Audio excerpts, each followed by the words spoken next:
And we are back. We are. This is a candid conversation about dating responsibly and choosing better men. This is part 2 of Kevin Carr's book series, which I think is so awesome. I am such a fan of this guy right here. Thank you. I really am. I really am.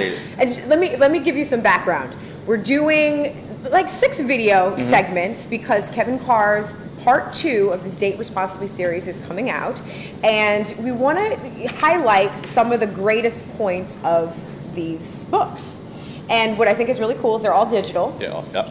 Part iPhone, 1. iPad. Oh, I love it. Kindle. And they're quick reads, and they give you really great nuggets of insight just from a man's perspective, but not in a Voldemort perspective. I want to be clear. Let me give you a defining kind of understanding of what Voldemort is. Voldemorts are the male people that like to write books. I'm not going to call it any names, but they are the experts on how women are supposed to be better women so that men won't be trifling. And what I love about what Kevin Carr does is that he does not presuppose that women are doing anything wrong, and he doesn't presuppose necessarily that men are doing anything wrong. The only presupposition, we'll say, is that people are making whack choices, and they are making their lives very complicated because of them. So what I like about that is we can have a grown-up, candid dialogue without me looking at you side-eye like this. I'm glad we can. Yes.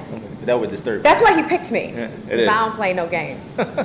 Okay, so we've already covered what your motivation is. So now let's cover some of the chapters. Okay. So one of the chapters is called Scope of Choice. And in this whole series, this particular series, part 2, is about choosing better men. Let's start here. Why do you think women aren't choosing men that suit them effectively? I think that in general, I think that we have the tendency to leave love up to chance. And what does that mean? And so what I mean is that we fall into this, what I think is a deceptive thought path of we can't help who we love. And we learned that from our parents, probably. And so it's just that he is who he is. They are who they are. I can't help that I love him. But he's so cute. Yeah. But yes, you can. And so why do you say you can? Because chemistry is not something you can fake and make up. Yeah, chemistry is not something that you can make up. But it takes for you to love is a process more than anything. Okay. And so you have to be willing to go through that process with someone, and you make consistent choices and decisions that get you to that point where you feel like you love this person, you want to spend time with them, time and proximity, so now you create these feelings, but it's the result of the choices that we've made. Okay. So let's go back. Can we define love in some sort of practical sense other than what do you know what I'm saying? Because I think there might be some confusion. And then when I'm talking, because people get, oh, I'm in love. Right. Yeah, I'm not talking about that. Okay. But what I mean is that it's really just recognizing that love is a process and picking people that are worth going through that process with. Okay, so let's run through a typical love scenario, not through the whole relationship, but just like the meeting stage.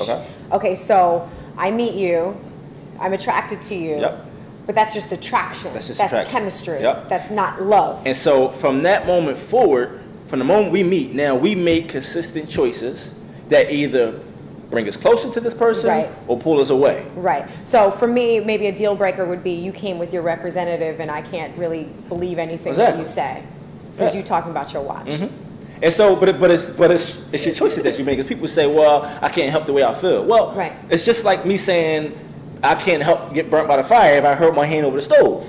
Right. You hadn't had your hand there. And so it's really about making decisions. So when we talk about scope of choices, I really try to focus on the things that are directly in our influence. Our time. Right. We choose who we spend time with, how much time we spend with them, if they're worth our time. That's very true. Our commitment. Right. At the end of the day, you choose whether or not you want to be committed to this person or not. Right. Okay, so what mistakes do you think, and I'm talking about mistakes, just general mistakes. I'm not saying women, you need to do this better. I'm just saying, what mistakes do you think that women make in choosing men? I think that it starts from the aspect of... From the meeting point.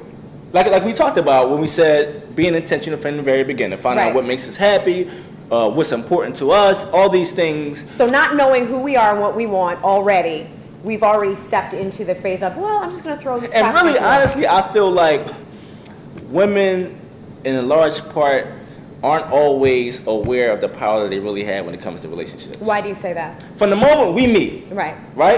I see you, we out at a lounge, I see you from across the room, and I'm walking across the room, I'm terrified of rejection. Aww. But so I'm gonna brave it and say, hello, my name is Kevin, right? Because I'm attracted to you. Right. From that moment forward, you determine whether we go on a first date or not. Yeah. If we have to go on a first date. Well, you determine if you ask me or not. But from that moment, you determine whether or not even if I don't ask you, you determine whether or not we're going to spend time alone 12 o'clock at night.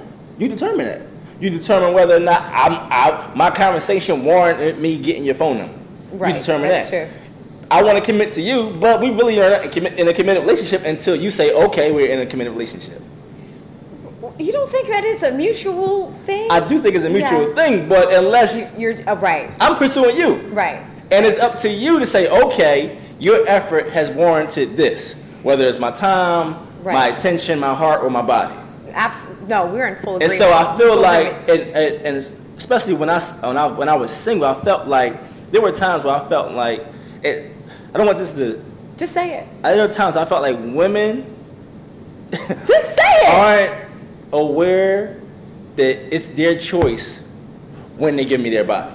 It's so funny that we must be like plugged in, because I was just about to ask you, with what you're saying and everything that you laid out, it basically said we confuse the process even further by choosing men that are right for us by having sex so fast. And I'm not telling you what to do with your body. Yeah, you know what I'm saying? It's up to you. We all grown, hopefully. Yeah. But what I'm saying is, like, you get confused because once you start with the bodies, you know, the attachment that happens when sex happens, because it's so intimate and it's so personal.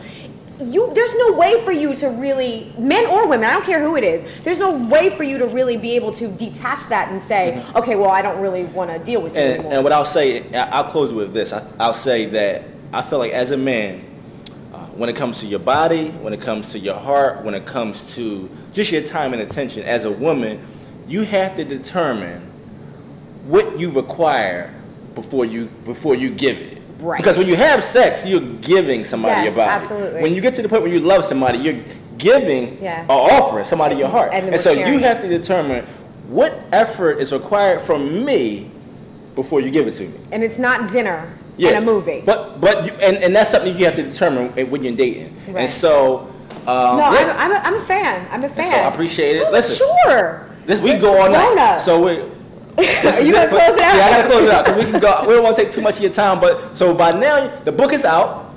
Visit kevinscard.com. You can get it. You can get it on your iPhone, your iPad, your Kindle, or you can get it online, and it's just Date Responsibly.